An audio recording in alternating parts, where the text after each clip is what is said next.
તો નમસ્કાર મિત્રો, કેમ છો યાર? વિડીયોમાં તમારું હાર્દિક સ્વાગત છે। તો મિત્રો, અત્યારે સૌથી પહેલા વાત કરવામાં આવે તો તમને ખબર હશે કે ગમન સાંતલના મોટે ભાગે ભાઈ કોઈ ઝઘડા હોતા જ નથી, કેમ કે એ વ્યક્તિ છે કે જે સાહેબ લોકોને હસાવતા હોય છે, બરાબર? હા, આ એ વ્યક્તિ છે। પણ અત્યારે મિત્રો કલાકારો વચ્ચે સૌથી મોટું યુદ્ધ થયું છે અને ગમન સાંતલ પણ ખુલ્લેઆમ કીધું છે મિત્રો।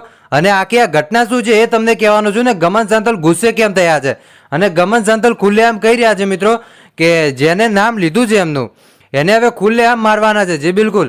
તો ચાલો ભાઈઓ, વિડીયોની કરીએ છીએ શરૂઆત અને તમને આગળ આખો વિડીયો બતાવવાનો છું સાહેબ, એટલે ખાસ તમે વિડીયો છેલ્લે સુધી જોતા રહેજો। પણ એની પહેલાં નવા આવ્યા છો તો વિડીયોને એક લાઇક અને ચેનલને સબસ્ક્રાઇબ જરૂર કરી દેજો। તો ચાલો ભાઈઓ, વિડીયોની શરૂઆત કરીએ છીએ।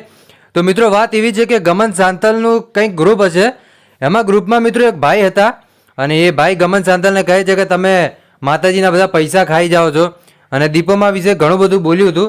અને આ ગમનભાઈ સાંતલને ખબર પડે છે ત્યારે ગમનભાઈ એમ કહે છે કે અમે આજ સુધી કોઈના પૈસા ખાધા નથી ને ખાતા પણ નથી। અને એ તો મિત્રો આપણે બધા લોકો જાણીએ છીએ ગમન સાંતલને કે કેવા વ્યક્તિગત છે, બરોબર?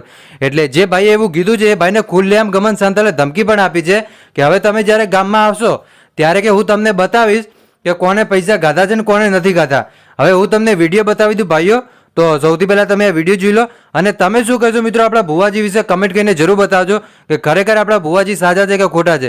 બાકી તમને ખબર છે કે ભુવાજી તો મિત્રો સાચા જ હોય છે 100%। તો આ વિડીયો જોઈ લો। તારા ઉપેશની જેમ અમે લાશોના કોઈ મરણું થયું હોય ને, મરણું એ લાશોના બાપના ને બધું અમે ઉભરાવતા નહીં કોઈના પૈસા, બરોબર? ગમન વંથોડે તો વંથોનું નામ વધાર્યું દેશમાં વિદેશમાં દુનિયામાં જગતમાં નોમ હતું, નોમ રહ્યું, નોમ રાખ્યું હોય। ગોમમાં તે જે ઘગા ઉભો કરીને તું મંદિરોના જેટલા પૈસા ખાઈ જો તે ભળવા જેટલી કરી હે ને, ભળવા તે જેટલી કરી હે ને, અને ગમન હોનથોડ હું હોય ને તું મંદિરના ઓળા લઈને ફરી ને આખા ગોમને બધાને બગાડી, આખા ગોમને બધાને જુદા કરી, આખા ગોમને તું જે પથારી ફેરવી ને, બરોબર? ઓના હુદી હવે હિસાબ લેવામાં આવશે। ચોપડા તૈયાર રાખજે, રોમજી મંદિરના હોય, દુનિયામાં હોય, સીતરામાનું હોય, દુનિયાની માનું। હવે તારે આનું પિક્ચર, આનું તને પરિણામ, આનું તને તારે આનો હિસાબ આપવો પડશે અને આનો તને જવાબ આપવો પડશે। મારા સમાન ઉપર જે લખ્યું હોય ને, હવે તારાનો જવાબ આપવો પડશે। તારા દુનિયામાં જ્યાં જવું હોય તો જજે, બાકી તે ખોટી જગ્યાએ હાથ નોખ્યો, ખોટી જગ્યાએ દુશ્મની હોય, આ દુશ્મની તને બહુ ભારે પડશે।